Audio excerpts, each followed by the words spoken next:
हरे नमः। धर्माचा जणू मूर्तिमान पुतळा भासे जना भूवरी दीक्षा देऊनी जो जगतिया बद्धास हो उद्धरी वाणी नेवदता भागवती कथा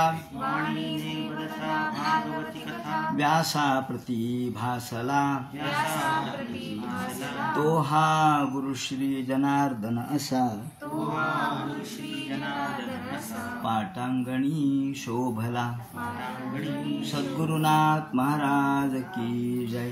हरे नमः। सूत उवाच नमो धर्माय महते नमः कृष्णाय वेधसे ब्राह्मणेभ्यो नमस्कृत्य धर्मान् वक्ष्ये सनातनान्। भगवान वेदव्यास वर्णन करून सांगू लागले। तसेच सूत शौनकादिकांचा संवाद या ठिकाणी चाललेला आहे। सूताने शौनकादिकांना हे ज्ञान सांगण्यापूर्वी आज दशमी आहे।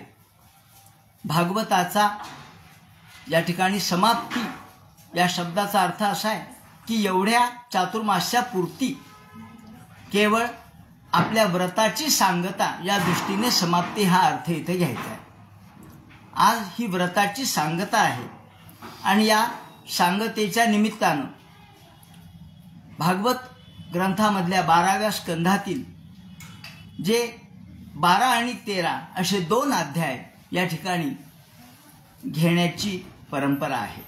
त्या दृष्टीने आज आपण श्रीमद भागवत या ग्रंथाच्या या आणि याची जी क्रमणिका आहे याचा जो अत्यंत स्वल्प स्वरूपामध्ये केलेलं हा मूळ आधार आहे। मानवी जीवनाचा संस्कृतीचा आधार जर काही असेल तर धर्म। म्हणून नमो धर्माय महते नमः कृष्णाय वेधसे या ठिकाणी पहिल्यांदा नमस्कार केला तो कारण धर्म हा निर्गुण निराकार। धर्माला काही रूप आहे का, आकार आहे का, किंवा धर्म काही व्यक्ती आहे का? नाहीये। धर्म व्यक्ती नाही, धर्म ही संकल्पना आहे आणि संकल्पना नेहमी अमूर्त असते, ज्याला आपण इंग्रजीत ॲब्स्ट्रॅक्ट असं म्हणतो। ही अमूर्त संकल्पना आहे। मग याचं मूर्त रूप कोणतं आहे? याचं मूर्त रूप भगवान गोपाल कृष्ण आहेत। यांचं प्रकट प्रत्यक्ष रूप गोपाल कृष्णाप्रमाणे ब्राह्मण सुद्धा आहे। कारण धर्म हा कोणाच्या आधारावर या ठिकाणी राहतो तर भगवान गोपाल कृष्णाच्या सांगितलेल्या तत्वज्ञानावर धर्माचं अधिष्ठान आहे। धर्म हा सत्य, त्याचप्रमाणे शौच, दया हे जे धर्माचे वेगवेगळे अंग आहेत, अर्थात पाय म्हटलेत त्याला, त्याच्या पायावर धर्म उभा असतो। ही धर्माची चतुसूत्री आपण जर लक्षात ठेवली तर धर्माला नमस्कार केला म्हणजे कोणाला नमस्कार होतो? शेवटी भगवंतालाच नमस्कार आहे। कारण भगवान हे धर्माचं स्वरूप आहे। त्यक्त्वा सुदुस्तेज सुरेप्सित राज्य लक्ष्मीम धर्मिष्ठार्यवचसा यदगादरणीयम। म्हणून श्रीरामचंद्राला आपण नमस्कार करतो। अहो धर्ममूर्ती आहेत, राम हे धर्ममूर्ती आहेत। विग्रहवान धर्मः। जेव्हा रामाबद्दल वसिष्ठ म्हणतात की हे दशरथा, हे राम म्हणजे कोण आहेत? विग्रहवान धर्मः, धर्माचं विग्रह आहेत। विग्रह म्हणजे मूर्त स्वरूप आहे, सगुण साकार स्वरूप आहेत। तुम्हाला धर्म म्हणजे काय? काय धर्म म्हणजे? अहो देश म्हणजे काय? सांगा बरं, देश म्हणजे काय? देश म्हणजे काय? डोंगर? देश म्हणजे नद्या? देश म्हणजे पर्वत? देश म्हणजे काय? दगड माती? नाही, देश म्हणजे संस्कृती। आणि ही संस्कृती असेल तर देशाला महत्व येईल। मग संस्कृती कोण टिकवतं? तुम्ही आम्ही। संस्कृतीचं संचरण, संस्कृतीचं वाहन, संस्कृतीचं परिवलन, संस्कृतीचं परिभ्रमण, संस्कृतीचं परिवर्तन आणि संस्कृतीचं परिसंचालन आपल्याद्वारे चाललेलं आहे। आणि म्हणून आपण म्हणजे संस्कृतीचं वाहक आहोत, तसे ब्राह्मण हे धर्माचे वाहक आहेत. म्हणून ब्राह्मणाला नमस्कार आहे. वाहक ब्राह्मण जे बोलतो तो धर्म आहे. माऊलींना काय गरज होती हो? ज्ञानेश्वर माऊलींना यज्ञोपवीत नाही तर नाही, संस्कार नाही तर नाही. निवृत्तीनाथ म्हणाले होते, अरे आपल्याला गरज काय, संस्काराची आपल्याला गरज नाही. माऊली म्हणाले नाही, जरी आपण परम कोटीला पोहोचलेलो असलो तरी सुद्धा दयाही कार्य करणे उरले असे लोका लागी. लोक म्हणतील नाही का ज्ञानेश्वर काय होतं, म्हणजे लोक सदाचरण पाहणार नाहीत, पण एक जर चूक झाली तर त्याचंच पुन्हा उगाळून आपण सुद्धा त्यांच्याच मार्गावर जाऊ, म्हणून सगळ्या धर्माचा या ठिकाणी भ्रष्टाचार होईल. म्हणून ब्राह्मण जे बोलतो तो धर्म असावा, जे ब्राह्मण जे चालतो ते धर्माचंच रूप आहे. आपण उदाहरण द्यायचं झालं तर हायकोर्ट, सुप्रीम कोर्ट ज्यांना न्यायमूर्ती म्हणतो. काय हो न्यायमूर्ती काय? अहो ते जे बोलतात तो न्याय असतो. ही न्यायाची मूर्ती आहे, म्हणजे ते न्यायाशिवाय दुसरं बोलत नाही. त्यांचं बोलणं हे चौकटीतलंय, कायद्यातलंय, म्हणून त्यांना मूर्ती शब्द आहे. तसं धर्ममूर्ती आहे. धर्ममूर्ती सुद्धा शब्द असाच आहे. विग्रहवान धर्म, हा धर्माचा विग्रह, धर्माचं प्रगट रूप. म्हणून गोपालकृष्ण हे प्रत्यक्ष धर्मरूप आहे. आणि धर्माचं वाहक कोण असेल तर ब्राह्मण. म्हणून नमो धर्माय महते, नमः कृष्णाय वेधसे, ब्राह्मणेभ्यो नमस्कृत्य धर्मान वक्षे सनातनान. आणि आता हा सनातन धर्म मी तुला सांगतो. या ठिकाणी धर्म शब्दाच्या अनेक व्याख्या आहेत. त्या व्याख्येच्या जंजाळात मी शिरत नाही, परंतु अभ्युदय आणि निश्रेयस ही धर्माची व्याख्या सोपेपणाने करण्यात आलेली आहे. यतो अभ्युदय निश्रेयस सिद्धिस्थ धर्म, हा जिथे अभ्युदय आणि निश्रेयस म्हणजे लौकिक आणि पारलौकिक जिथे कल्याण आहे त्याला धर्म म्हणतात. व्यासांनी सुद्धा, जैमिनींनी सुद्धा म्हटलंय, पात्रे दानम मती कृष्णे माता पुत्रोस्तु पूजना. आता हे विवरण झालं. धर्म म्हणजे काय याचं विवरण करायला लागले.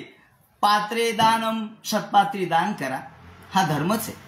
कृष्णे, कृष्णाच्या ठिकाणी आपली बुद्धी ठेवा, तो धर्म आहे. मती कृष्णे माता पुत्रोस्तु पूजनम, आपल्या आईवडिलांचं पूजन हे करणं. श्रद्धा बलिम गवाम ग्रासाहा, गाईला चारा देणं, गाईला गोग्रास घालणं हा धर्म आहे. म्हणून षड्विध धर्म ह्याला 6 प्रकारचे धर्मलक्षण सांगितलेले आहेत. मग यातला कोणताही तुम्ही करा. अहो तुम्ही एक उपक्रम करा, काही नाही, रोज गाईला गोग्रास घाला, झालं, तुम्ही धार्मिक झाले. काही नाही, देवाला फक्त दिवा लावा, तुम्ही नुसता नमस्कार करा. या ठिकाणी आपल्याला गरज ही आहे की धर्म म्हणजे काही फार मोठा कर्मकांडाचा भाग नव्हे.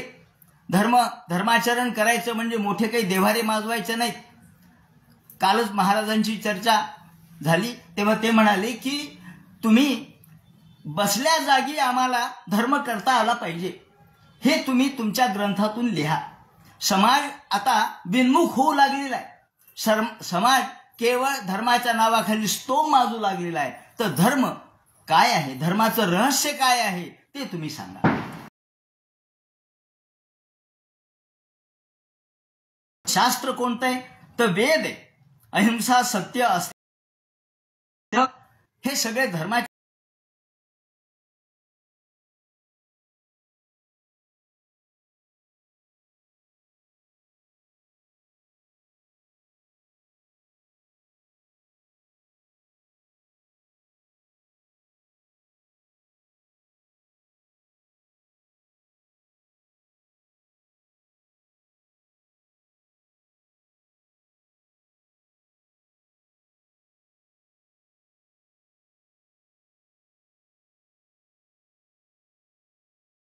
खरा सनातन, सन म्हणजे जो अस्तित्वातच आहे पहिल्यापासून, जो सत्यवादी आहे, जो कायमस्वरूपी आहे.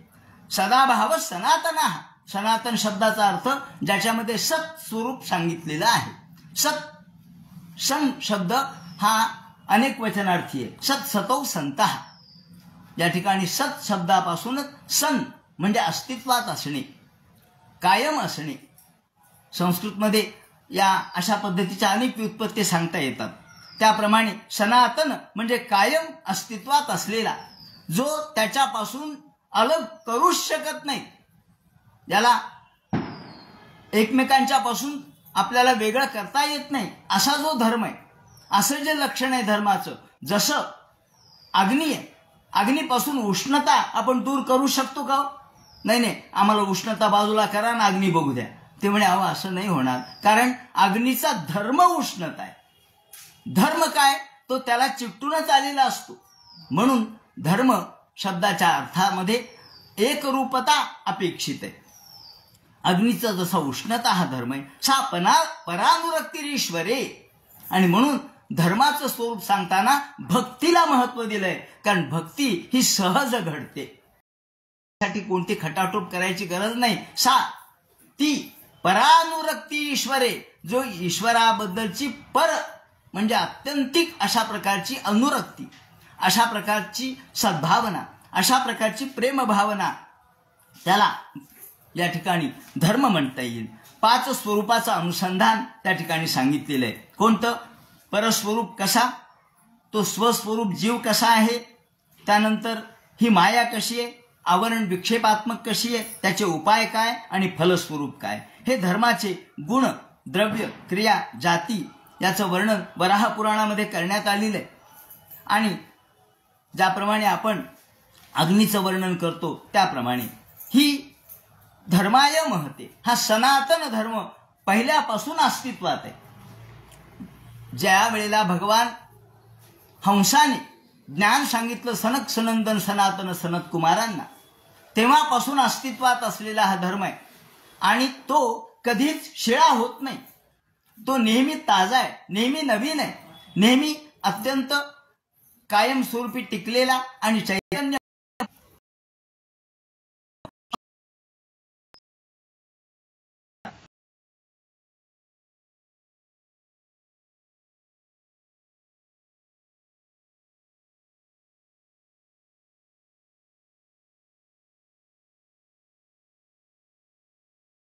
मांडला, गीतेच्या द्वारे मांडला, त्याचप्रमाणे उद्धव गीतेच्या द्वारे मांडला. त्या कृष्णाला नमस्कार.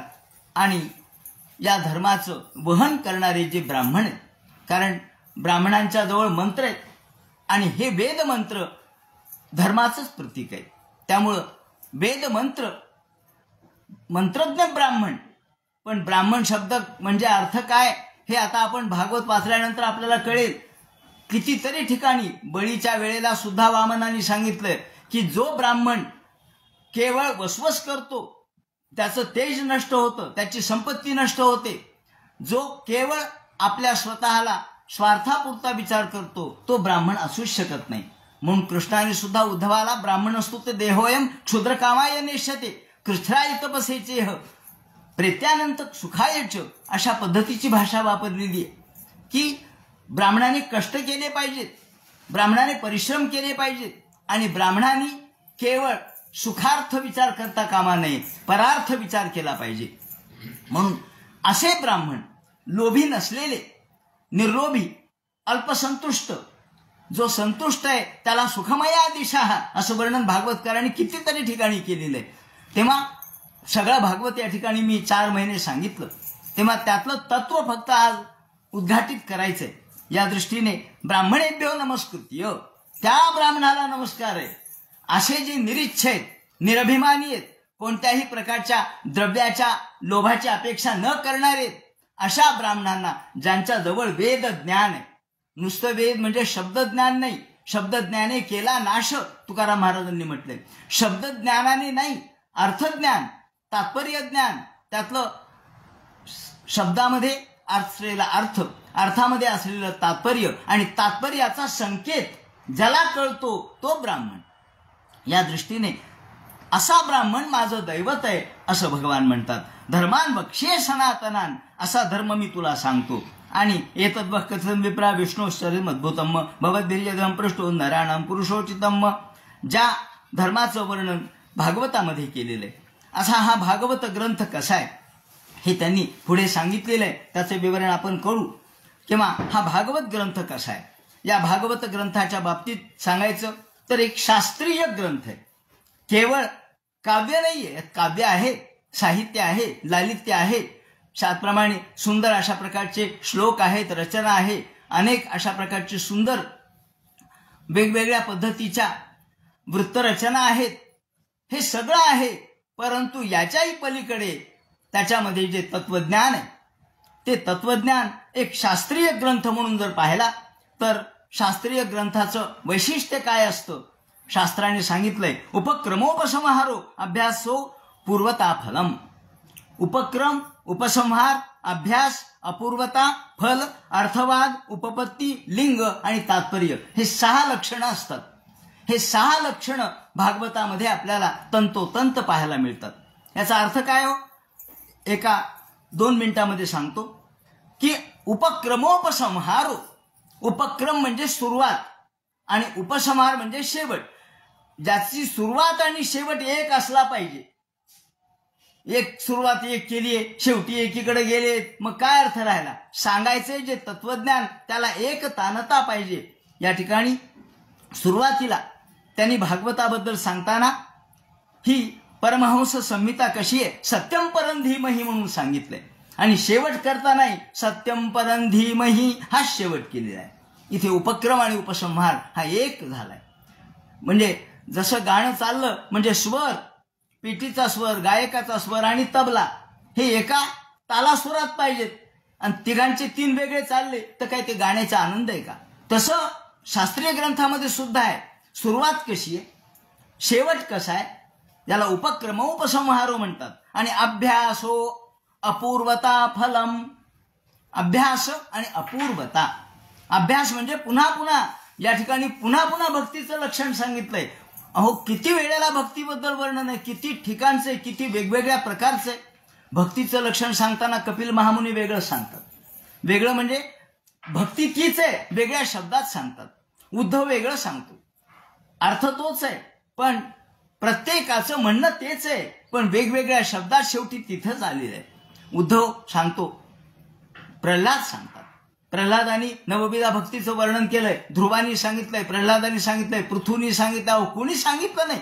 भक्तीबद्दलच्या या ठिकाणी भक्तीचा महापूर म्हणजे काय तर भागवत. प्रत्येकाची भक्ती या ठिकाणी सांगितली आहे. ही भक्ती प्रत्येकाची, कोणाची कीर्तन भक्ती आहे, कोणाची श्रवण भक्ती आहे. आता जर आपण थोडक्यात सांगितलं तर श्रवण भक्ती कोणाची होती, परीक्षिताची आहे. कीर्तन भक्ती कोणाची होती, शुकाचार्यांची आहे.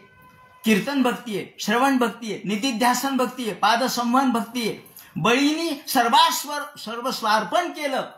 बळी म्हणाला, देवा माझ्या डोक्यावर पाय ठेवा, कारण माझा अजून मी बळी आहे आणि तुम्ही वामन आहेत, ही माझी जाणीव अजून कायम आहे, तुम्ही मला व्याप्त नाही केलं. आणि मग भगवंतानी पाय ठेवला, याचा अर्थ स्वार्पण केलं, आत्मसमर्पण केलं. ही शेवटची सगळ्यात नवी भक्ती ज्याला आपण म्हणतो आत्मसमर्पण, ती बळीची आपल्याला दिसते.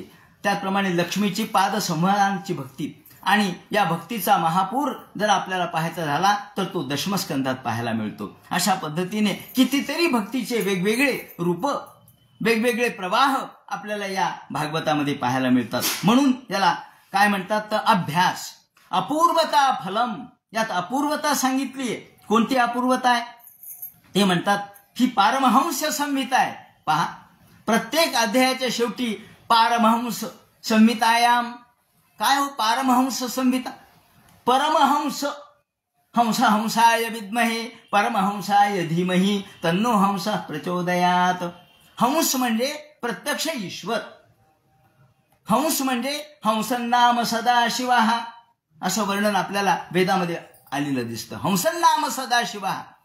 हंस म्हणजे काय, प्रत्यक्ष महादेव म्हणजे हंस. हंस म्हणजे काय, प्रत्यक्ष भगवान म्हणजे हंस. आणि परमहंस त्यातलाही शेवटचा, त्यामध्ये अर्थात परमहंस कोणाला म्हणतात, सनक सनंदन सनातन सनत कुमार नारद हे परमहंस गतीला पोहोचलेले आहेत. अत्यंत निरीच्छ असणारे, कोणत्याही प्रकारच्या लोभाची लाभाची अपेक्षा नसलेले, केवळ समाजार्थ जीवन जगणारे जे आहेत त्याला परमहंस म्हणतात. आणि अशी ही संहिता आहे. मग या संहितेकडून आपण कशाची अपेक्षा करणार? फक्त मुक्तीची, फक्त मोक्षाची, दुसरी कशाशीच नाही. का? ती संहिताच परमहंसाने तयार केलेली आहे आणि ती परमहंस गतिर्लभेत. आपण चतुर्थ स्कंद पाहिला तर लक्षात येईल. त्यामध्ये वर्णन केलेलं आहे की एका हंसाने दुसऱ्या हंसाला सांगितलं, हंसेन प्रतिबोधिता. एका हंसाने दुसऱ्या हंसाला सांगितलं, जीव आणि शिव हे हंसच आहेत ना. पण जीव विसरला मी हंस आहे म्हणून, पण शिव नाही विसरला. आणि मग या ठिकाणी पुरंजनाला सांगितलेलं ज्ञान, पुरंजन राजाची कथा नारदाने सांगितली. आणि शेवटी या चतुर्थ स्कंधाच्या शेवटच्या अध्यायात हंसेन प्रतिबोधिता, हंसाने सांगितलं. ही हंस म्हणजे काय? तर जो निरक्षीर विवेक करतो त्याला हंस म्हणतात. जो संसार आणि परमार्थ यातला संसार बाजूला करून फक्त परमार्थाचं ग्रहण करतो त्याला हंस म्हणतात. हा सत्य धर्म आहे. याप्रमाणे अपूर्वता आहे. त्याच्यानंतर फल सांगितलंय. प्रत्येक अध्यायाला आशीर्वाद दिला. प्रत्येक अध्यायाचं फल आहे बरं का. कोणताही अध्याय तुम्ही या, प्रत्येक अध्यायाला फळ आहे. गजेंद्र मोक्षाच्या अध्यायाला फळ आहे की जो हे दररोज सकाळी उठून वाचेल त्याला दुःस्वप्न पडणार नाही. आहे फळ आहे. प्रत्येक अध्याय निष्फल, एकही अध्याय नाही, एकही शब्द निष्फल नाही. त्यामुळं वैशिष्ट्यपूर्णता आहे. याचा परिणाम हा त्याने सांगितला. आणि शेवटी सिद्धांत सांगितलाय. भक्ती दर्शनाचं शास्त्र म्हणजे जर काय असेल तर भागवत. भागवत ग्रंथ म्हणजे काय? याचं एकच उत्तर आहे, भक्तिशास्त्राचा हा अपूर्व ग्रंथ आहे. भक्तिशास्त्रावर अनेक ग्रंथ आहेत पण ते सगळे क्लिष्ट आहेत, किचकट आहेत. पण सोपेपणाने भक्तिशास्त्र अत्यंत सुमधुरपणाने आणि अत्यंत लाघवीपणाने, मधुरपणाने जर कशात सांगितलं असेल तर ते भागवतात सांगितलंय. म्हणून ज्ञान, विज्ञान, आत्मज्ञान, विरागीपणा, अहेतुकी भक्ती हे सगळं आपल्याला यामध्ये पाहायला मिळतं. कैवल्यैक प्रयोजनम. याचं प्रयोजन काय? या ठिकाणी 4 गोष्टी असतात. जो शास्त्रीय ग्रंथ असतो त्याला 4 गोष्टी असतात. एक म्हणजे यामधला श्रवण कसं असावं, कुणी करावं, याचा अधिकारी कोण, अधिकारी. नंतर दुसरं, या अधिकाऱ्याबरोबरच संबंध काय, या भागवत ग्रंथामध्ये संबंध कोणाचा आहे, प्रयोजन काय आणि विषय काय. अधिकारी, विषय, संबंध आणि प्रयोजन हे 4 तत्व असतात कोणत्याही शास्त्रीय ग्रंथामध्ये. याचा उलगडा आपल्याला भागवत ग्रंथात पाहायला मिळतो. याचा अधिकारी फार मोठा कुणी नाही, ज्ञानी नाहीये. ते म्हणतात भक्ती करणारा जो कुणी भक्त आहे तो याचा अधिकारी आहे. पहा, अधिकार खाली आणलाय. सगळे अधिकारी आहेत, कोणी अधिकारी नाही असं नाही. जो मानव जीवनात जन्माला आला, धुंडा महाराज देगलूरकरांनी त्यांच्या ग्रंथात एक ठिकाणी म्हटलंय, जो माणूस म्हणून जन्माला आला तो अधिकारी आहे. बघा, मग तुम्ही माणूस म्हणून जन्माला आलात का नाही ठरवा. आपण जर अधिकाराचा उपयोग केला नाही तर आपण 2 पायाचे प्राणी आहेत हा त्याचा अर्थ होतो. शेपूट नसलेले 2 पायाचे प्राणी आहेत. म्हणून जो जो मानव म्हणून जन्माला आला तो याचा अधिकारी आहे. मग अधिकारी आहे. त्यानंतर संबंध काय, मोक्ष प्राप्त होणे, भगवंताच्या कथा, कथेद्वारे मोक्ष हा संबंध आहे. प्रयोजन कैवल्यैक प्रयोजनम, कैवल्य हे याचं प्रयोजन आहे. आणि याचा विषय काय तर फक्त भगवत कथा, भक्ती वाढणे हा याचा विषय आहे.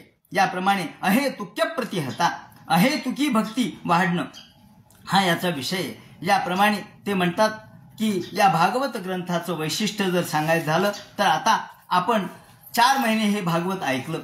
4 महिने हा ग्रंथ आपण ऐकला. कुणी प्रत्यक्ष ऐकला, कुणी आभासी पातळीवर ऐकला. काही वेळेला काही आभासी पातळीवरील काही अडीअडचणीमुळं, ज्याला आपण तांत्रिक बिघाड म्हणतो, त्यामुळं कोणाच्या कानापर्यंत गेला नाही. कुणी एखाद्या वेळेला सुट्टी टाकली, आले नाहीत. काही वेळेला आपल्याकडून एखाद्या दिवशी ग्रंथ सांगणं झालं नाही. तेव्हा अशा वेळेला प्रत्येकाला समान फळ मिळालं पाहिजे. प्रत्येकाला पर्जन्यवत द्रष्टव्य आहे. भगवान कसा आहे तर तो पर्जन्यवत. पाऊस, अहो इथं खडक आहे, इथं पडायचं नको असं म्हणत नाही. आणि इथं सुपीक जमीन आहे, इथं पडू द्या असं म्हणत नाही. तो सगळीकडे सारखा पडतो, फक्त खडकावर उगवत नाही आणि सुपीक जमिनीवर उगवतं. ते आपापली पातळी आहे. त्याला काय करणार? आपापले हृदय जसे असतील, आपलं हृदय खडकाचं असेल तर त्याला किती धडका मारल्या तरी काही उपयोग नाही. माऊलींनी वर्णन केलंय ना की तो राजहंस काय करतो, त्या ठिकाणी रत्नाची आशा म्हणून या रत्न आहे असं म्हणून खडकावरती चोंच मारतो, परंतु त्याची चोंच फुटते. हा या ठिकाणी जो वर्णन करण्यात आलेला भाग आहे तो केवळ आपल्या पातळीवर आपली आपली पातळी कशी हे सांगण्याचा आहे. पण खडकावर पाऊस पडत नाही असं नाही, तो समुद्रावरही पडतो, तो खडकावरही डोंगरावरही पडतो, उतरणीवरही पडतो आणि सुपीक जमिनीवरही पडतो. परंतु प्रत्येकाला फळ मात्र त्याच्या त्याच्या अधिकारानुसार मिळत असतं. पण भगवंताची भूमिका अशी आहे, ब्रह्मदृष्टीम समम भवेत. ब्रह्मदृष्टी आहे, समान दृष्टी आहे, सगळ्यांना समान फळ मिळावं अशी त्यांची अपेक्षा आहे. म्हणून ते म्हणतात की आता याची अवतरणिका वाचावी लागते. ही अवतरणिकेचा हा अध्याय या ठिकाणी आहे. अत्र ब्रह्म परम गुह्यम जगतः प्रभावाप्ययम ज्ञानंच तदुपाख्यानम प्रोक्तम विज्ञान संयुतम. हे भागवत ग्रंथ काय आहे तर ज्ञानंच तदुपाख्यानम. अहो ज्ञान तर अनेक ग्रंथात आहे, पण ते किचकट आहे. वेदात ज्ञान नाही का? आहे ना. पण वेदाला आलेलं हे फळ आहे, त्यामुळं या ज्ञानाला सुगंध प्राप्त झाला. आमोद सुनास जाहले, माऊलींनी वर्णन केलंय. अहो आमोद सुगंधालाच नाक प्राप्त झालं. तरुणीचं जाहले नर, फुलेची झाली भ्रमर. या ठिकाणी भोग्य आणि भोग एक झाले, भोग्य आणि भोक्ता हे एक झाले, त्रिपुटी राहिलीच नाही, एकात्मता प्राप्त झाली. तेव्हा ज्ञानंच तदुपाख्यानम, ज्ञान विज्ञान त्याचप्रमाणे आख्यान हे सगळे एक झाले, एकात्मता आहे. आणि म्हणून ज्ञानंच तदुपाख्यानम. या भागवतामध्ये काय आहे तर ज्याच्यात ज्ञान आहे, पण नुसतं कोरडं ज्ञान नाही, कारण कोरडं ज्ञान उपयोगाचं नसतं. कोरडं ज्ञान आपल्याला चुकीच्या मार्गाला नेतं, त्याला काहीतरी ओलावा पाहिजे. मग हा ओलावा कशातून येईल तर कथेतून येईल. रस, ओलावा म्हणजे रस, कारण भक्ती ही रसपूर्ण आहे. त्यामुळं ही रसवत्ता आपल्याला कथेच्या माध्यमातून येईल. म्हणून उपाख्यानं सांगितलेत आणि ते विज्ञान संयुतम. विज्ञान म्हणजे अनुभव. कुठल्याही गोष्टी माष्टी सांगितल्या नाहीत, कुठल्या तरी चुकीच्या कथा कपोल कल्पित गोष्टी सांगितल्या नाहीत, तर अनुभवाचं ज्ञान सांगितलंय.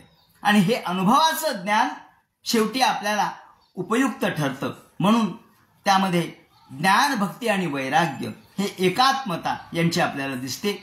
जसं डोळा, दिवा आणि प्रकाश. डोळा असेल तर दिवा दिसेल, दिवा असेल तर प्रकाश दिसेल. हे तिन्ही एक झाले तर आपल्याला अनुभव येतो. त्याप्रमाणे ह्या तिन्ही गोष्टी एक व्हायला पाहिजेत. चित्त एकाग्रता पाहिजे, कान सुद्धा तिकडे गेले पाहिजेत आणि मन तिकडे गेलं पाहिजे, तर आपल्याला हा अनुभव येऊ शकतो. प्रायोपवेश राजर्षी विप्राशाता परीक्षित. मग इथून सांगायला सुरुवात केली की राजाने प्रायोपवेश धारण केला. सुरुवातीला व्यास महर्षींना मनामध्ये अशी भावना झाली की मी एवढं केलं परंतु माझ्या मनात संतुष्टता का नाही, मी असंतुष्ट मन कशामुळे माझं, मला संतुष्टता कधी प्राप्त होईल अशी चिंता मनात लागली. तोच नारद आले आणि नारदांनी कृष्ण कथा गायला सांगितलं. हा उपाय आहे बरं का. पहा इतकं सोपं नाहीये. कृष्ण कथा गा, एवढं भारत लिहिलं ना, नीतिशास्त्र सांगितलं. भारतात काय नाही हो, भारताला पंचमो वेद उच्चते, भारताला पंचम वेद म्हणतात. वेद तुल्य ज्ञान महाभारतात आहे. नीतिशास्त्र आहे, कर्मशास्त्र आहे, सगळ्या लोकांच्या बद्दलचे मातृधर्म, पितृधर्म, भ्रातृधर्म, सगळे स्त्रीधर्म सांगितलेत, राजधर्म सगळं सांगितलं. ते म्हणे हो तुम्ही सगळं सांगितलं पण लोकांसाठी सांगितलं, स्वतःसाठी काय केलं? तुम्ही विचार करा. तुम्ही स्वतःसाठी भगवंताच्या कथा तुम्ही गायल्या नाही आणि त्यासाठी तुम्ही भगवंताच्या कथा घ्या. महिमा ह्यनुवर्णित, तुम्ही महिमा वर्णन केला नाही, हा महिमा वर्णन करा. त्या भगवंताचा स्वे महिमने प्रतीयते. स्वतःच्या महिम्यामध्ये जो भगवान साक्षात्कार स्वरूप प्रगट करतो तो महिमा तुम्ही गा आणि तो लोकांसाठी नका गाऊ, आत्मसंतुष्टतेसाठी गा आणि त्यातूनच आपोआप जनकल्याण होईल. कारण इथपर्यंत त्यांना अहंकार होता, मी अमुक केलं, मी तमुक केलं. ऊर्ध्वबाहुर्विरोमेश न च कश्चित् शृणोति मे. हात वरती करून म्हणतात व्यास महर्षी, अरे माझा ऐका, माझा ऐका. कोणी ऐकायला तयार नाही. म्हाताऱ्याचं काय ऐकायचं. ते म्हणे मग असं म्हणतो मी. ते म्हणले तुम्ही लोकाला सांगता, पण स्वतःला एकदा भगवंताच्या कथेमध्ये तल्लीन करा, बुडवून घ्या, मुरवून घ्या, एकरूप करा, मग आपोआप तुम्हाला तुमच्या तोंडून भक्तिशास्त्र प्रगटेल. आणि हे शुकस्य ब्रह्मर्षभस्य, याप्रमाणे व्यास महर्षींना हे ज्ञान त्यांनी सांगितलं. तिथून भागवताला प्रारंभ झाला आणि म्हणून त्याला भागवत असं म्हणतात. हे भक्तिशास्त्राचा ग्रंथ आहे. भक्तिशास्त्र यातून सिद्ध झालं. या भक्तिशास्त्राच्या द्वारे आपल्याला समग्र भागवताचा आनंद अनुभव प्राप्त झाला. म्हणून सुरुवात व्यास महर्षींना नारदाने ज्ञान सांगितलं. नंतर नारद निघून गेल्यानंतर व्यास महर्षींनी हे भागवत केलं आणि हे शुकम अध्यापयामास, शुकाचार्याला शिकवलं, संहिता शिकवली. शुकाचार्यांनी हे परीक्षितीला सांगितलं. त्यावेळेला सूत त्या ठिकाणी होते, त्यांनी ते ऐकलं आणि मग सूताने शौनकादिकांना ते सांगितलं. अशा पद्धतीच्या भागवताच्या ह्या परंपरा आहेत. भागवत कशाला म्हणायचं, ज्यामध्ये गायत्री मंत्राने ज्याचा प्रारंभ आहे, याचा मध्य आणि शेवट गायत्री मंत्राने झालेला आहे. गायत्रीचं समाख्याता, समारभेद आणि वृत्रासुराची कथा ज्यामध्ये सांगितली त्याला भागवत असं म्हणावं. भागवत ही कृष्णरूप आहे. दोन परंपरा आहेत भागवताच्या. विष्णूंनी ब्रह्मदेवाला, ब्रह्मदेवानी नारदाला, नारदानी व्यासांना, व्यासांनी शुकाचार्याला, शुकाचार्यांनी परीक्षितीला आणि यावेळेला सुतांनी ऐकलं ती शौनकादिकाला. दुसरी परंपरा शिव हे शेष परंपरा. या शेष परंपरेमध्ये शेषाच्याकडून सनत कुमारांनी ऐकलं. सनत कुमारांनी सांख्यायनाला सांगितलं. सांख्यायनी पराशराला सांगितलं, व्यासांच्या वडिलांना. त्यावेळेला सांख्यायनांनी पराशराच्या विनंतीवरून पुलस्त्याला सांगितलं आणि पुलस्त्याला सांगितलं तू चांगला पुढे पुराणाचार्य होशील. आणि ते पुढे मैत्रेयानी, परेशरांनी मैत्रेयाला सांगितलं, मैत्रेयानी विदुराला सांगितलं. आणि विदुर मैत्रेय संवाद आपल्याला 3ऱ्या स्कंधात आणि 4थ्या स्कंधात दिसतो. याप्रमाणे भागवताच्या ह्या दोन परंपरा आपल्याला दिसतात. म्हणून भागवत हा ग्रंथ या दृष्टीने श्रेष्ठ आहे. भागवत ग्रंथामध्ये सुरुवातीला ज्याप्रमाणे हे आख्यान, परीक्षितीचं आख्यान, परीक्षितीला अर्थात ब्रह्मशाप झाला. हे सगळं दैवी घटना आहेत, परंतु भगवंताच्या इच्छेनुसारच झालं. ब्रह्मशाप झाला आणि आजच्या 7व्या दिवशी मृत्यू म्हटल्यानंतर ते गंगा तटाकी येऊन बसले आणि शुकाचार्यांनी त्यांना ज्ञान सांगितलं. यावेळेला सगळ्यांनी हे ऐकलं. त्यावेळेला सुतांनी ऐकलं आणि ही दोन्ही परंपरा भागवत ग्रंथात दिसतात. अर्धनारी नरस्याथ, यामध्ये सुरुवातीला विश्वाची उत्पत्ती कशी झाली, त्याप्रमाणे भगवान पालन संहार कसं करतो, त्यानंतर वराह परमात्म्याची कथा या ठिकाणी आहे. कपिल महामुनींची कथा आहे. त्यानंतर मन्वंतराच्या अनेक कथा आहेत. सूर्यवंश, चंद्रवंश यांच्या कथा आहेत. त्याचप्रमाणे प्रत्यक्ष कपिल महामुनींनी सांगितलेलं सांख्य तत्वज्ञान यामध्ये आहे. त्यानंतर ऋषभाचं चरित्र आहे, ऋषभदेवाचं. भरताचं चरित्र आहे, ज्याच्या नावावरून भारत देशाला भारत नाव पडलं. त्यानंतर दक्ष जन्माची कथा आहे, प्रचेतासाची कथा आहे. त्यानंतर त्वाष्ट्र म्हणजे हा ज्याच्यामुळे वृत्रासुर असं आपण म्हणतो, भागवताला महत्व येतं. वृत्रासुराची कथा वेदामध्ये आढळते, तेव्हा वेदातली ही कथा यामध्ये आलेली आहे. त्यानंतर समुद्र मंथनाची कथा आहे. पुढे देवासुराचं युद्ध आहे, इक्ष्वाकूचा जन्म आहे. त्यानंतर इलेचं आख्यान आहे आणि नंतर चंद्रवंशाची कथा आहे. पुढे शर्याती, ककुत्स, खटवांग, प्रत्यक्ष भगवान श्री रामचंद्राची, परशुरामाची कथा यामध्ये आहे. ऐलस्य सोमवंशस्य, ऐल राजाची कथा, पुरुरवा उर्वशींची कथा. त्यानंतर चंद्रवंशाच्या कथा, त्यामध्ये ययातीची कथा. ज्या चंद्रवंशामध्ये भगवान गोपालकृष्णाचा अवतार झाला, त्या भगवान गोपालकृष्णाची कथा यामध्ये अनेक ठिकाणी सांगितलेली आहे. म्हणजे यामध्ये जेव्हा मैत्रेय आणि विदुराचा संवाद झाला, उद्धवाची भेट झाली, तेव्हा उद्धवानी अगदी सद्गदित कंठाने कृष्ण कथाच गायलेली आहे. कृष्णाच्या कथेशिवाय भागवतात काही नाही. यत्रावतीर्ण भगवान कृष्णाख्यो जगदीश्वरः वसुदेव गृहे जन्मतो वृद्धिश्च गोकुले. भगवान गोपाल कृष्ण हे प्रत्यक्ष वसुदेवाच्या घरी जन्माला आले खरे, परंतु वाढले मात्र गोकुळात. आणि तिथून त्यांनी आपला पराक्रम दाखवायला सुरुवात केली. पूतना, त्याप्रमाणे शकटासूर, तृणावर्त यांचा नाश केला, बकाचा नाश केला, धेनुकाचा नाश केला, प्रलंबाला मारलं. त्यानंतर गोपांचं रक्षण केलं दावाग्नीपासून, कालियाचं दमन केलं. त्याचप्रमाणे व्रत करणाऱ्या कन्यांवर या ठिकाणी त्यांचे मनोरथ परिपूर्ण केले. त्यानंतर यज्ञपत्नीला प्रसाद दिला, त्यांच्यावर कृपा केली, गोवर्धनाचा उद्धार केला आणि इंद्राचा गर्वहरण केला. त्यानंतर शंखचूडाला मारलं. त्यानंतर अक्रूराचं आगमन झालं. भगवान गोपालकृष्ण हे मथुरेला गेले. तिथे मोठमोठे वीर या ठिकाणी मारले. गज हा हत्ती मारला. त्याचप्रमाणे कुवला या पीठसारखा हत्ती, मुष्टिक, चाणूर आणि शेवटी कंसाचा नाश केला. त्याचप्रमाणे मथुरेला यावेळेला जरासंधानी सगळ्या बाजूनी सैन्याचा घेराव दिला. त्यावेळेला मथुरेच्या भोवती असलेल्या या सैन्याचा पाडाव तर केलाच, पण जरासंधाचा 17 वेळेला पराभव केला. त्यानंतर जरासंधाचा वध भीमाकडून करून घेतला. त्यानंतर यावेळेला रुक्मिणी हरण भगवंतांनी केलं आणि यावेळेला अनेक राजांचा पाडाव केला. जृंभणम युद्धे, प्रत्यक्ष महादेवाबरोबर युद्ध केलं, बाणाचा पराभव केला, त्याचे 996 हात तोडले. प्रागज्योतिषपुरावर हल्ला करून त्या ठिकाणच्या कन्यांचं रक्षण केलं आणि त्यांच्याबरोबर शेवटी विवाह केला आणि भौमासुराला ठार मारलं. चैद्य, पौंड्रक, शाल्व, दंतवक्त्र, शंभर, विविध, पीठ, मूर एकापेक्षा एक अशा प्रकारचे दुष्ट त्या काळातले भगवंतांनी ठार मारले. बलराम आणि कृष्ण या दोघांनी हे पराक्रम केले. भारावतरणम भूमेर, आणि भूमीचा भार हरण केला आणि निमित्ती कृत्य पांडवान, पांडवाला निमित्त करून, अर्जुनाला केवळ निमित्त मात्र करून भगवंतांनी कौरव सेना सगळी नष्ट करून टाकली. आणि शेवटी स्वतः उद्धवसेठ संवादो, शेवटी विप्रशापाचा या ठिकाणी केवळ निमित्त केलं आणि आपल्याही कुलाचा संहार केला. संहार स्वकुलस्यच, पहा ना, आपल्या कुलाचा कोणी संहार करीत का? देव कशाला म्हणतात?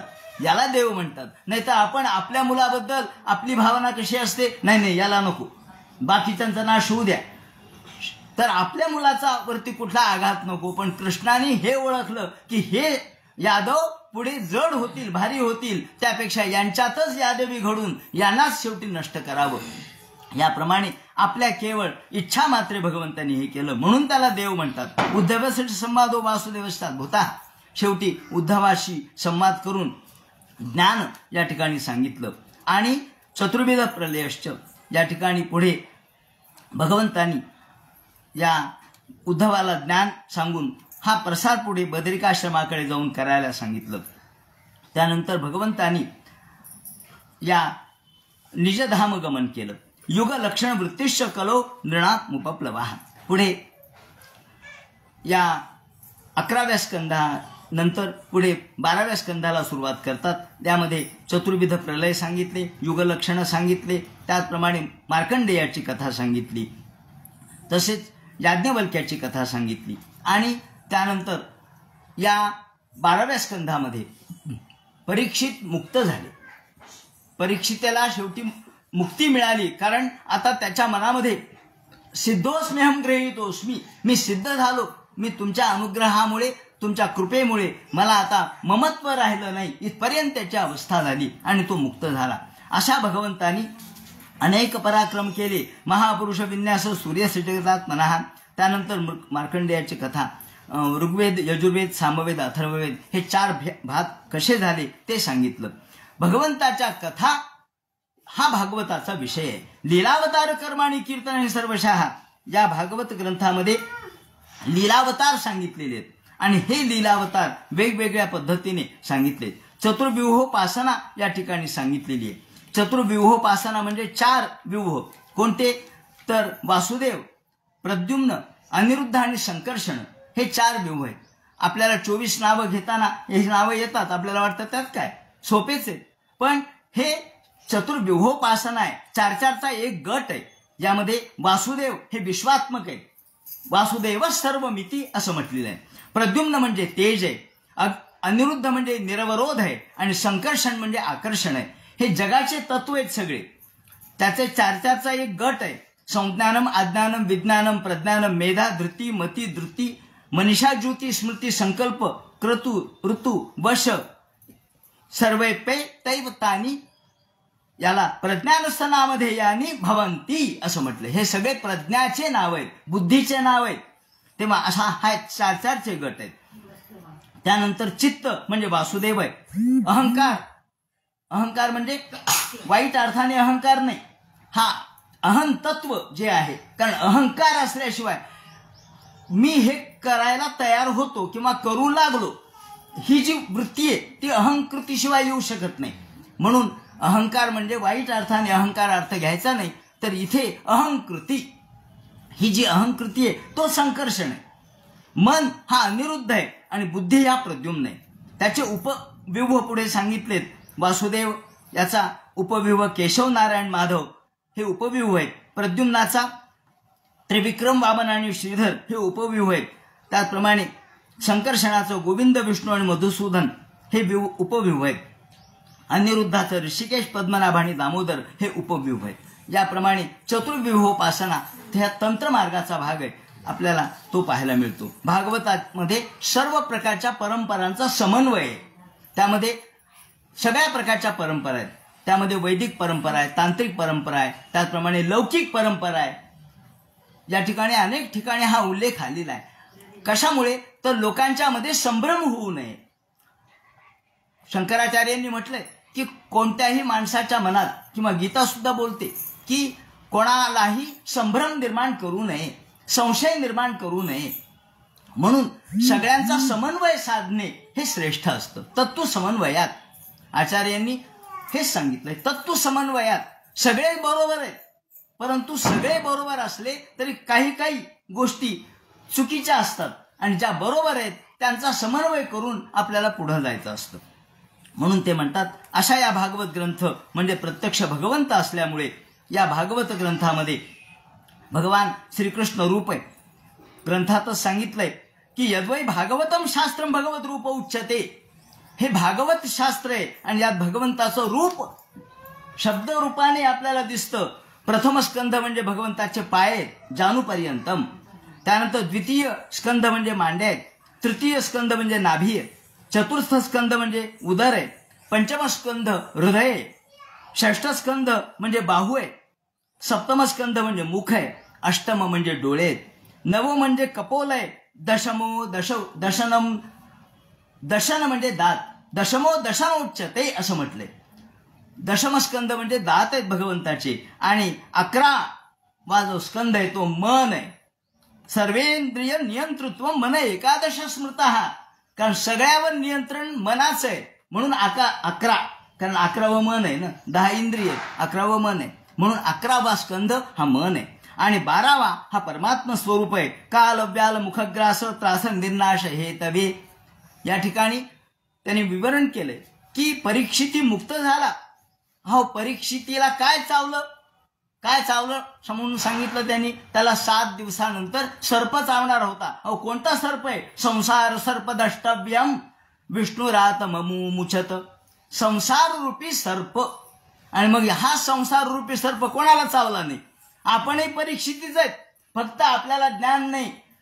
आपल्याला 7व्या दिवशी मृत्यू जरी कोणी सांगितला तरी आपल्या लक्षात येत नाही की 7वा दिवस कोणता आहे हे तुम्हाला माहित नाही. कारण आठवड्यात 7च दिवस आहेत. कोणत्या तरी दिवशी मृत्यू ठरलेलाच आहे. म्हणजेच आपण सुद्धा परीक्षित आहोत. आपल्याला देखील परीक्षा द्यायची आहे. आपण देखील संसार सर्प द्रष्टव्यम. संसार रूपी सर्प आपल्याला देखील चावलेला आहे. पण आपल्याला वाटतं की नाही, मला काय अमरत्वच मिळालंय जणू काही. मार्कंडेय नमस्तुभ्यम सप्तकल्पांत जीवन. मार्कंडेय एवढे काय आपण अमर आहेत का? नाही. ते म्हणतात आपल्याला भगवंताच्या केवळ या भागवतानेच मुक्ती प्राप्त होणार आहे. म्हणून पतितस्खलितश्चार्थ क्षुत्वा विवशो ब्रुवन. हा भागवत ग्रंथ असा आहे पतितस्खलित. जो पतित आहे, जो स्खलित आहे, जो घसरलेला आहे तो सुद्धा मुक्त होतो. बाकीच्या बाबतीत असं नाहीये. बाकीच्या बाबतीत चुकला, उच्चार चुकला, आपण बघितलं ना कथेमध्ये की नुसता उच्चार चुकला. इंद्रशत्रोर विवर्धस्व यामध्ये इंद्र शत्रू, याच्याऐवजी इंद्र शत्रू असा भेद झाला. भेद झाला की अर्थ बदलला, अर्थ बदलला की परिणाम वेगळा झाला. का बरं? अहो, इंद्राचा शत्रू तू वाढ, म्हणजे इंद्र ज्याच्याकडून मारला जाणार आहे, इंद्राचा शत्रू असा पाहिजे होता अर्थ. म्हणजे इंद्राला मारणारा पुत्र असा अर्थ व्हायला पाहिजे होता, पण तसा झाला नाही. कारण उच्चार दोष झाले. ऍक्सेंट, उच्चारात फरक आहे, आणि तुम्ही उच्चार बदलला की अर्थ बदलतो. साध्या व्यवहारात देखील आपण बघू शकतो. तेव्हा तात्पर्य असं की भागवतात मात्र असं नाहीये. भागवतात ते म्हणतात, भागवत भक्तीचा ग्रंथ असा आहे की तो पतित असो स्खलित असो, तुम्ही नुसतं हरे नमोच्चैर, नुसतं हरे नमः, तुम्हाला सगळ्या पातकातून तुम्ही मुक्त व्हाल. हरे नम इत्युच्चैर मुक्त ते सर्व पातकात संकीर्त्यमानो भगवान श्रुतानुभव पुंसाम प्रविशचित्तम विधानं ते शेषम यथा तमोर्को भ्रम मेवाति वातः. तमोर्को म्हणजे प्रत्यक्ष सूर्य. सूर्य उगवला म्हणजे जसा अंधार राहत नाही, सूर्य उगवला म्हणजे जसं हे धुकं राहत नाही, निघून जातं, त्याप्रमाणे भक्तीचा सूर्य उगवला. ते म्हणतात नवल उदयला चंडांशू मा वळवितू विश्वाभासू. माऊलींनी म्हटले 16व्या अध्यायात, नवल उदयला चंडांशू मा वळवितू विश्वाभासू अद्वयाब्ज विकासू वंदू आता. निवृत्तीनाथांचं वर्णन करताना त्यांनी म्हटलं हे. तेव्हा आपल्या गुरुचं वर्णन, गुरुचा ज्ञानरूपी सूर्य उगवल्यावर अज्ञान कसं राहिलो? नाही राहणार. त्याप्रमाणे ते म्हणतात हा भक्तिशास्त्राचा सूर्य उगवला, जे भक्तिशास्त्र आपल्याला हरे नमा एवढ्या एका नामातून प्रगट होतं. ते शास्त्र जेव्हा प्रगट होतं तेव्हा अज्ञानाचा मायेचा पडदा दूर होतो, अंधार दूर होतो. प्रविश्य चित्तम विधुनोते शेषम, सगळं चित्त धुवून जातं, स्वच्छ होतं. मृषा गिरस्ता हे कथा ते म्हणतात. मृषा गिरस्ता, गिरा म्हणजे वाणी. अहो, वाणीला तुम्ही बाकीच्या गोष्टी काय सांगता? वाणीतून बाकीच्या गोष्टीचं वर्णन करू नका. वाणी तुम्हाला दिलीये, पण त्याचा सदुपयोग करा, दुरुपयोग करू नका. तुम्हाला जे जे दिले, आता आपण म्हणतो मोबाईल दिलाय आपल्याला, मग मोबाईलला आपण मुलांना म्हणतो अरे नका बघू जास्त वेळ, का? दुरुपयोग करू नका, कामापुरतं बघा. तुम्ही जेवढं ज्ञानाचं आहे तेवढं बघा. तसंच या ठिकाणी संत महात्मे म्हणतात तुम्हाला एवढं शरीर दिलंय, हे काय? हे सगळं आपल्याला मोबाईलच आहे, हा अँड्रॉइड मोबाईल, हे सगळं शरीर म्हणजे. मग त्याचा सदुपयोग करा. जी वाणी तुम्हाला दिली आहे ती असत कथा गाण्यासाठी नाही दिली, गप्पा गोष्टी करण्यासाठी नाही दिली, शिव्याशाप देण्यासाठी नाही दिली. मृषागिरस्ता, मृषा केवळ ही वाणी तुम्हाला दिली आहे ती भगवंताच्या कथाच त्यातून आल्या पाहिजेत, तरच त्या वाणीचा सदुपयोग होतो. या ठिकाणी मी म्हणेन की भगवान भागवत कथेने, महाभारत, रामायण, भागवत हे भारतीय तत्वज्ञानाचे आधार आहेत, संस्कृतीचे आधार आहेत. रामायणाने आम्हाला कसं जगावं हे सांगितलंय, तर कसं मरावं हे भागवत सांगतं. कसं मरावं भागवताच वाचा म्हणजे कसं मरावं कळेल. तेव्हा कसं जगावं हे बघायचं असेल तर रामायण वाचा, आणि कसं मरावं हे पाहायचं असेल तर भागवत वाचा. म्हणते ते म्हणतात मृषागिरस्ता, तुमच्या वाणीचा विनाकारण दुरुपयोग करू नका. भगवंताच्या हसतीर सत्कथा, सत्कथेमध्ये तुमची वाणी तल्लीन होऊ द्या. म्हणजे तुम्हाला वाणी गुणानुकथने श्रवणव कथायाम. या ठिकाणी ह्या वरुणाच्या पोरांनी नाही का कृष्णाला हात जोडून विनंती केली, आमची वाणी भगवंता तुमच्या कथेमध्ये तल्लीन होऊ द्या.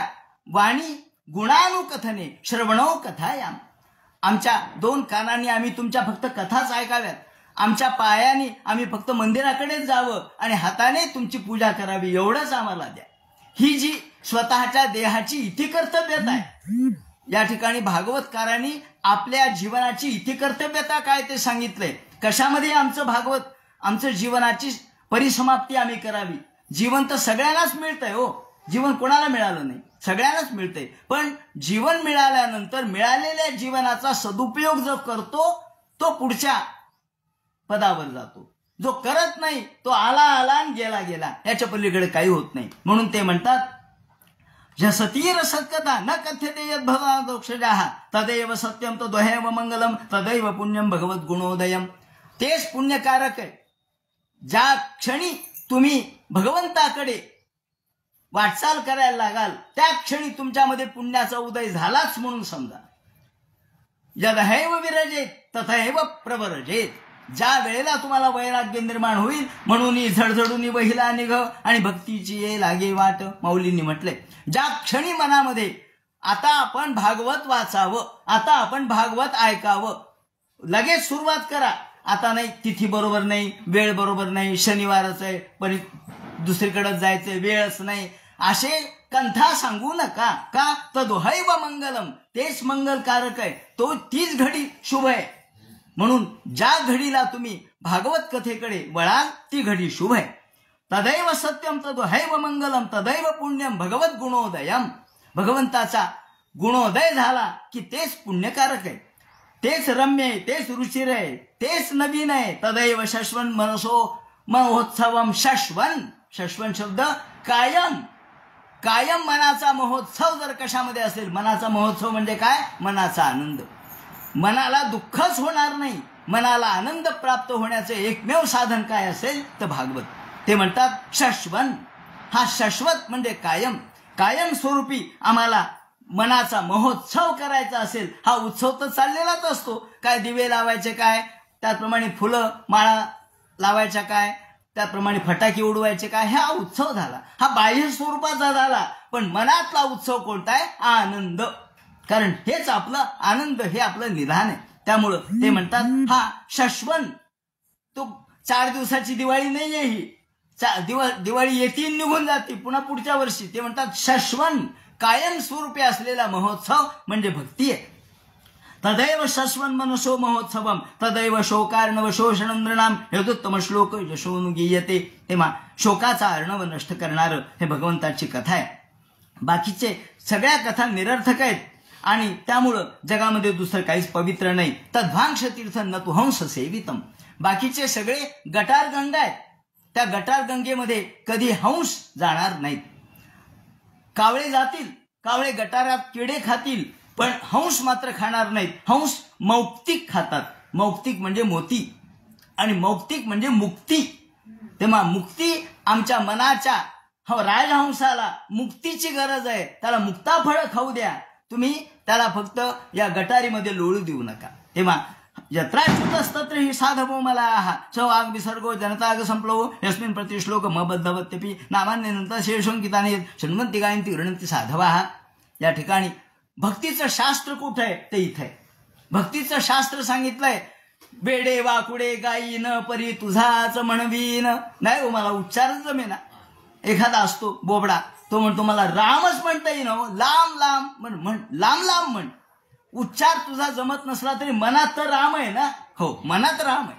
नाहीतर मुख में रामन बगल में छुरी असं तर नाही ना. नाहीये, तसं नाहीये.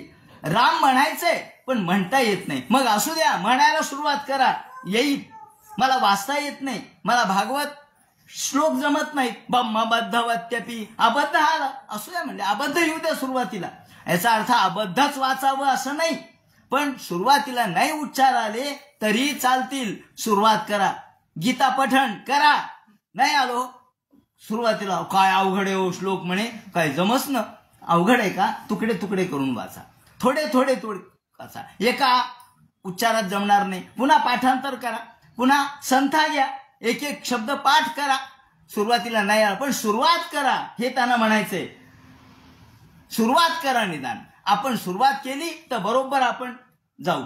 सुरुवातच पाऊलच टाकायचं नाही, जागेवरच बसायचं नाही. नाही मला जायचंय हो दिल्लीला. कधी जाणार? नाही, बघू वेळ आल्यावर बघू. वेळ कधी येणार आहे? पाय पुढे टाका, तुम्ही दिल्लीला जाता. त्याप्रमाणे ते म्हणतात सुरुवात करा. स वाग विसर्गो जनताग संप्लवो यस्मिन् प्रतिश्लोक मबद्धवत्यपि. भगवंताच्या नावाला अबद्धता नसते. भगवंताचं नाव हे अबद्ध जरी असलं, ठाल विठ्ठल, ठाल म्हणजे काय हो? ठाल म्हणजे काही नाही. मग तरी तुम्ही कशामुळे म्हणता? तो विठ्ठलाचंच नाव आहे.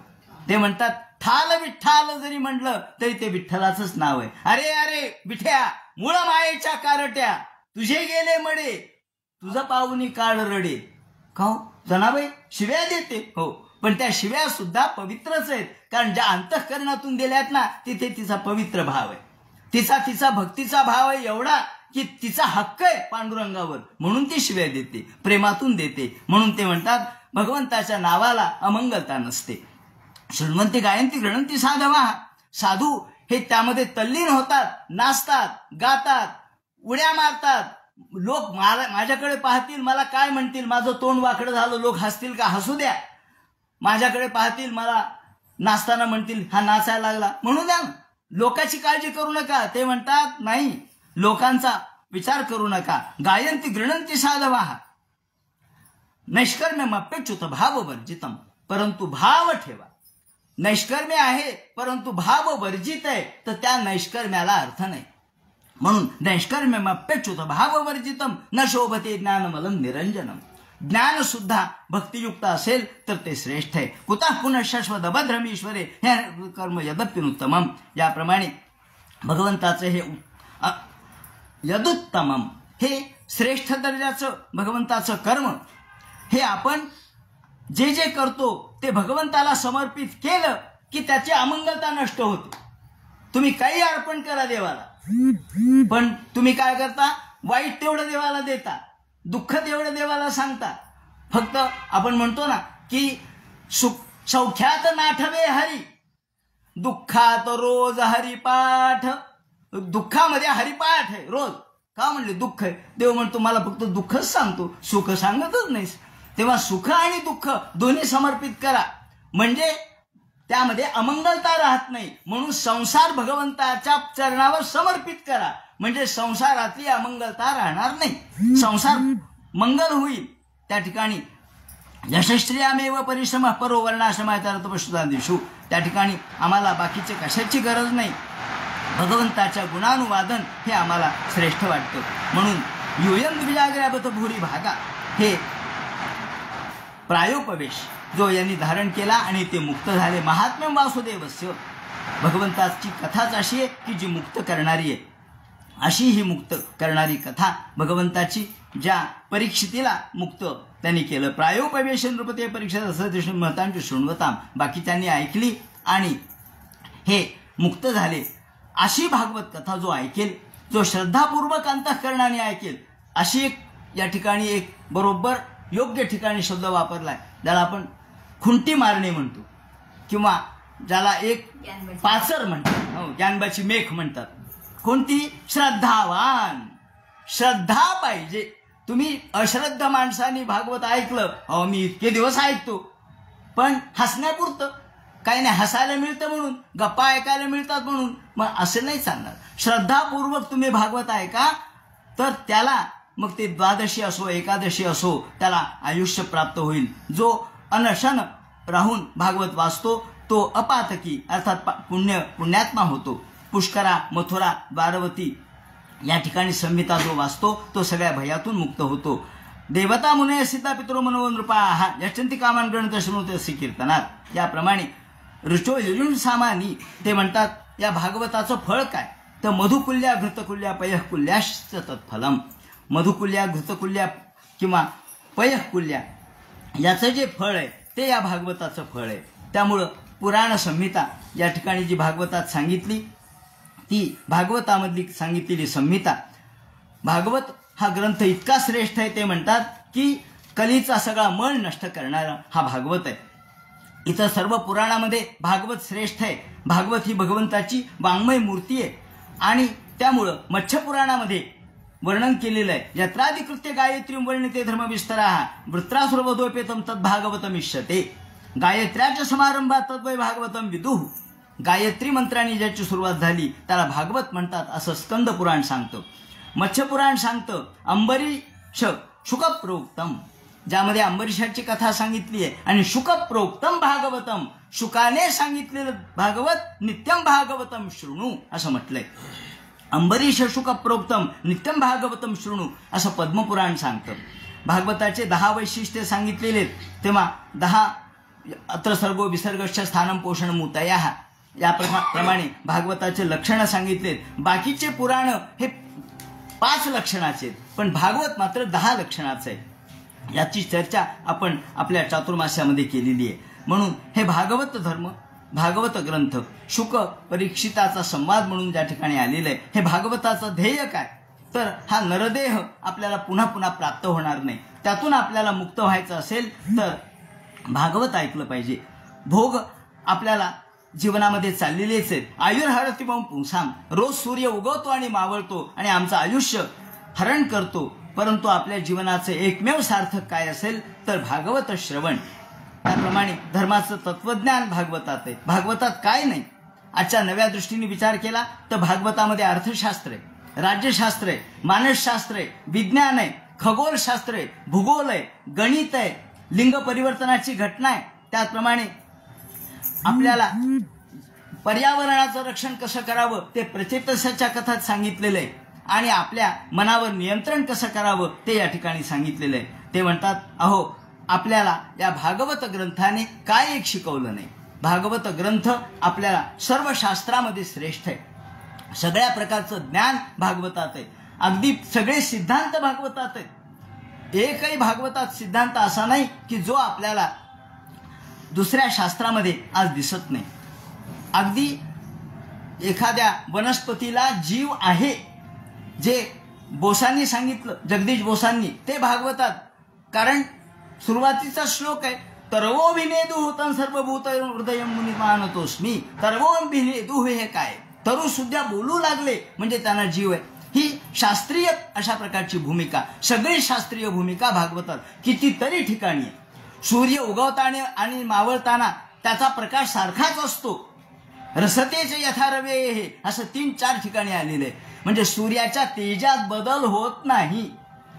ते म्हणतात, माऊलीने जसं म्हटलंय की उदया अस्ताचैनी प्रमाणे न चलता सूर्याचे चालणे. आपण फक्त उदय आणि अस्त अशा प्रमाणासाठी म्हणतो सूर्य उगवला आणि सूर्य मावळला. प्रत्यक्ष सूर्य उगवतही नाही आणि मावळतही नाही. हेच भागवतकार सांगतात. भागवतकारांनी या सगळ्या सिद्धांताचं वर्णन पंचम स्कंधात केलेलं आहे, षष्ठ स्कंधात केलेलं आहे.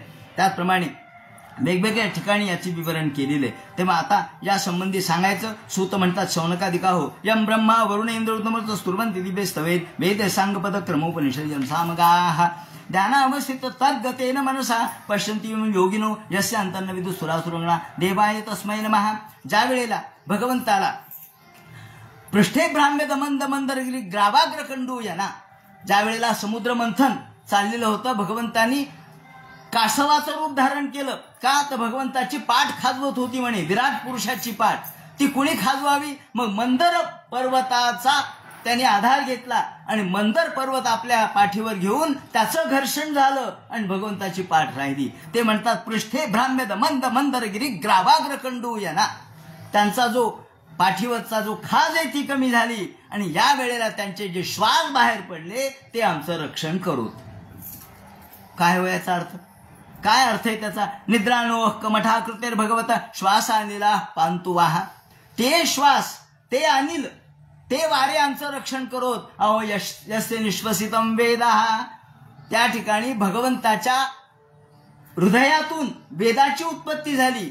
ते निश्वसित म्हणून बाहेर पडले. वेद आमचं रक्षण करोत हा अर्थ आहे. याला तात्पर्य म्हणतात. तेव्हा श्वासानिला पांतुवा, हो ते श्वास आमचं रक्षण करोत म्हणजे काय? हा झाला शब्दार्थ. तात्पर्य अर्थ काय? ते वेद आमचं रक्षण करोत. जे वेद भगवंताच्या दया निद्रिताचा घोरू माऊलींनी म्हटलंय. तेव्हा हे वेदांनी मानवाचा कल्याण केलेलं आहे. म्हणून वेदाचं प्रमाणे आपण आचरण केलं तर आपलं कल्याण होईल. म्हणून या संस्कारात आणि दुसरा अर्थ असा आहे की आपल्याला नाही श्रांत सस्याय देवा. हा देव सुद्धा परिश्रम केल्याशिवाय काही देत नाही. तुम्ही म्हणाल दे रे हरी पलंगावरी चालणार नाही. तुम्हाला परिश्रम करा, तुम्हाला देव यश देईल. तुम्ही आधी झटा, आधी धनुष्याला बाण लावू द्या. अर्जुनाला सांगितलं तू बाण मार, त्यांना मारायचं का नाही मी ठरवतो. तू बाण मार, फक्त बाण तूच मारावा लागेल. म्हणजे परिश्रम आपल्यालाच करावे लागतील, झटावं आपल्यालाच लागेल. प्रयत्न खलु कर्तव्य हा फल मार्जारबत भवेत. त्याप्रमाणे आपल्याला प्रयत्न करावे लागतील. यश भगवंताच्या हातात आहे.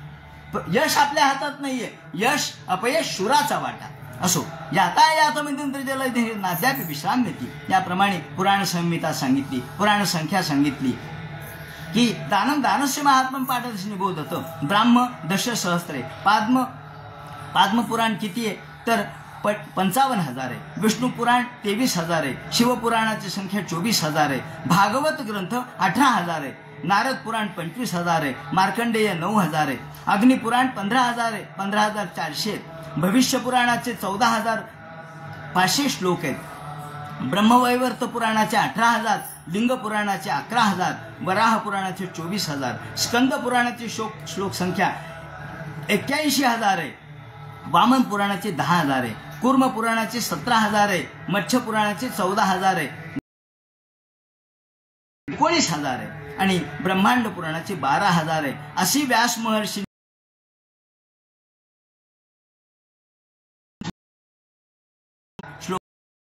हे मूळ ग्रंथ आहेत आणि याचे पुन्हा उपपुराण वेगळेच आहेत. मग बाकी गणेश पुराण, देवी पुराण वेगळेच आहे. इदम भगवता पूर्वम ब्रह्मणे नाभिपंकजे, याप्रमाणे हे वेदांचं सार आहे. सर्व वेदांत सारम यत् ब्रह्मात्मिकत्व लक्षणम वस्त्वद्वितीयम तन्निष्ठम कैवल्यैक प्रयोजनम. पौष्टिपदेला, पौर्णमास्याला, हेमसिंहासनान्वित असं जे भागवत जो दान करील त्याला परमगती प्राप्त होईल. त्याप्रमाणे यावन्न दृश्यते साखर श्रीमद भागवतम परम, भागवतासारखं दुसरं शास्त्र नाही. सगळ्या वेदांताचं सार यामध्ये. जो या भागवत ग्रंथ ऐकून जो तृप्त झाला, ज्यांनी भागवत ग्रंथ ऐकलं त्याला बाकी काहीही ऐकण्याची इच्छा होणार नाही. तद रसामृत तृप्तस्य नान्यत्र स्याद्रते क्वचित. अहो, ज्यांनी अमृत प्राशन केलं त्याला सांगितलं तुम्ही काकवी प्याल का? काकवी? हे अरे अमृत पिलंय, आता मी काकवी पित असतो काय? म्हणून जो भागवत ऐकतो, जो भागवत वाचतो, जो भागवत ग्रहण करतो त्याला कशाचीही बाकीच्याची इच्छा होणार नाही. निम्नगानाम यथा गंगा, ज्याप्रमाणे सगळ्या तीर्थामध्ये नद्यांमध्ये गंगा श्रेष्ठ, त्याप्रमाणे सगळ्या वैष्णवांच्यामध्ये शंभू श्रेष्ठ, तसं सगळ्या क्षेत्रामध्ये काशी मोठी, त्याप्रमाणे सगळ्या पुराणांच्या मध्ये भागवत श्रेष्ठ. श्रीमद भागवतम पुराणमूलम यद्वैष्णवानां प्रियम यस्मिन् पारमहंसमेकमूलं ज्ञानं परंगीयते तत्र ज्ञान विराग भक्ति सहितं नैष्कर्म्याविष्कृतं तच्छृण्वन् विपठन् विचारण परो भक्त्या विमुच्ये नरः. तच्छृण्वन्, हे भागवत ऐका, तच्छृण्वन् त्याप्रमाणे विपठन वाचा आणि विचारण परो, विचार करा. 4 महिने ऐका आणि 8 महिने विचार करा. का? 8 महिने दिलेत नाही विचाराला, कारण एकदम काही विचार येत नसतो. आधी वाचा, वाचणं होतं पटकन, पण चिंतनाला वेळ लागतो. तेव्हा 8 महिने पुढचे चिंतन करा. म्हणून या ठिकाणी 8 महिने चिंतनाला दिलेत. त्या भागवत ग्रंथाच्या समाप्तीच्या अनुषंगाने ही समाप्ती नव्हेच, हा पुन्हा एकदा नवीन सुरुवात असते. समाप्ती नसतेच, ती सुरुवात असते. फूल गळे फळ गोड जाहले, बीज नुरे डवलात तोरू डुले. अहो, आम्हाला बीज नष्ट होतं, मग काय निर्माण होतं? अहो, झाड कुठून आलं? बीजातूनच आलं. बीज नुरे डवलात तोरू डुले, फूल गळे, फूल गेलं, फळ आलं. म्हणजे एक संपतं दुसरं सुरू होतं. तसं या ठिकाणी 1 वर्ष भागवत ऐकलं, वाचलं, आता चिंतन केलं, पुन्हा नव्याने ऐकलं. नवम आपण बघितलंय ना, प्रत्येक शब्द नवीन आहे. त्यामुळे हा भागवत ग्रंथ सर्वांना उपकारक आहे. असा भागवत ग्रंथ योगींद्रायण तदात्मन भगवद्राय करुणाता तच्छुद्धम विमलम विशोकमतम सत्यम परम धीमहि. पहा, सत्यम परम धीमहि, सुरुवात कुठे आहे? सत्यम परम धीमहि. याला म्हणतात उपक्रमोपसंहारो. उपक्रम आणि उपसंहार हा एकात्म पाहिजे. हे शास्त्रीय ग्रंथाचं हे लक्षण असतं. नमस्तस्मै भगवते वासुदेवाय साक्षिणे, ज्याप्रमाणे योगींद्राय नमस्तस्यै शुकाय ब्रह्मरूपिणे, त्या शुकाचार्याला नमस्कार असो, व्यास महर्षींना नमस्कार असो, आणि योगींद्राय योगींद्र शुकाचार्य, आणि जो परीक्षित मुक्त झाला त्यालाही नमस्कार असो. संसार सर्व दष्टम यो विष्णुरात ममू मुचत भवे भवे यथा भक्ते पादयोस्तव जायते तथा कुरुष्व देवेश नातस्त्वन्नो यतः प्रभो. नाम संकीर्तनम यस्य सर्व पाप प्रणाशनम प्रणामो दुःख शमन तन्नमामि हरिं परम, तन्नमामि हरिं परम, तन्नमामि हरिं परम. सगळ्यांनी म्हणा, भवे भवे यथा भक्ती पादयोस्तव जायते तथा कुरुष्व देवेश नाथस्त्वन्नो यतः प्रभो. नाम संकीर्तनं यस्य सर्व पाप प्रणाशनम प्रणामो दुःख शमन तन्नमामि हरिं परम, तन्नमामि हरिं परम, तन्नमामि हरिं परम. पुन्हा या ठिकाणी हरीला नमस्कार केलेला आहे. असं हे भागवत, हा भागवत ग्रंथ परंपरेने आपल्या पाटंगणावर त्याचं कथन, त्याचं चिंतन आणि त्याचं प्रगटीकरण परंपरेनेच चाललेलं आहे. अगदी ज्यांनी ही प्रथा घालून दिली, ज्या महात्म्यांनी, ज्या श्रेष्ठ पूर्वीच्या सत्पुरुषांनी ही प्रथा घालून दिली, तिथून आज या पिढीपर्यंत ही प्रथा चालत आलेली आहे. माझ्या वडिलांनी सुद्धा वंदनीय प्रातस्मरणीय जनार्दन महाराज यांनी भागवत ग्रंथ एवढा आत्मसात केला होता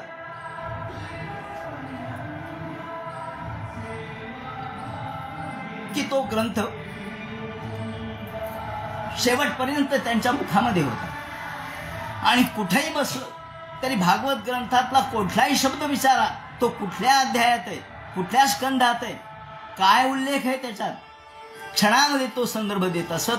हे तर पाठांतराचं झालं, परंतु चिंतनही तेवढंच होतं आणि भागवतमय ते झालेले होते. त्यामुळे त्यांचं भागवत ज्यांनी ऐकलं त्यांना दुसऱ्यांचं भागवत ऐकावंसं वाटत नाही. बाकीच्यांचा या ठिकाणी मी अपमान करणार नाही किंवा त्यांचं कमी त्यांना लेखणार नाही, न्यूनत्व सांगणार नाही, परंतु त्यांचं भागवत ज्यांनी ऐकलं ते मुक्त झाले. तेव्हा त्यांच्याकडूनच मी जे अल्पस्वल्प स्वरूपामध्ये आत्मसात केलं आणि ते करत असताना अनेक प्रश्न विचारून, काही सिद्धांत समजून घेतले, वाचले, मुळातून वाचले, काही इतर ग्रंथ वाचले आणि यातून हे भागवत मला जेवढं जमेल तेवढ्या पद्धतीने यथाशक्ती मी हे आपल्याला कथन केलं. ही मी कथन केलं म्हणण्यापेक्षा वक्ता श्रोता जनार्दन प्रत्यक्ष भगवानच या ठिकाणी माझ्याकडून बोलवून घेत होता आणि जनार्दन महाराज माझे वडील यांच्याच कृपेने मी हे सगळे शब्द आपल्यासमोर कथन करत होतो. तेव्हा आपण या ठिकाणी सगळ्यांनी ऐकलं, कोणी आभासी ऐकलं, कोणी प्रत्यक्ष ऐकलं, तेव्हा या सर्वांना या ठिकाणी नमस्कार करतो. आणि पुन्हा एकदा ओम जन्माद्यस्य यतोन्मयादितरतश्चार्थेषु विघ्नस्वराट तेने ब्रह्महृदायादिक वै मुह्यन्ते सूरयः तेजोवारि मृदान् यथा विनिमयो यत्र त्रिसर्गो मृषा धाम्ना स्वेन सदानिरस्तकुहकं सत्यं परं धीमहि. हे संस्थान देवतेचा कृपाशीर्वाद, भागवत गोपाल कृष्णाचा कृपाशीर्वाद आपल्या सर्वांना प्राप्त व्हावा आणि आपण या ठिकाणी सर्वे सुखिनः सन्तु सन्तु सर्वे निरामयाः सर्वे भद्राणि पश्यन्तु मा कश्चित् दुःखमा पुण्यात् अपुत्राः पुत्रिणः सन्तु पुत्रिणः सन्तु पौत्रिणः अधनाः सधनाः सन्तु जीवन्तु शरदः शतम्. याप्रमाणे हे आशीर्वाद या ठिकाणी भगवंताच्या कृपेने देतो आणि माझे दोन शब्द या ठिकाणी त्याला विराम देतो. पुन्हा एकदा या भागवत ग्रंथाची आपल्याला सुरुवात करायची, म्हणून जन्माद्यस्य हा पहिला श्लोक आपण कुंडली कवरदे हर विठ्ठल सीताकांत स्मरण जय जय राम पार्वती पते हर हर महादेव श्रीमज्जनाथ गुरुमूर्तये नमः. हरे राम राम राम हरे हरे हरे कृष्ण कृष्ण कृष्ण हरे हरे हरे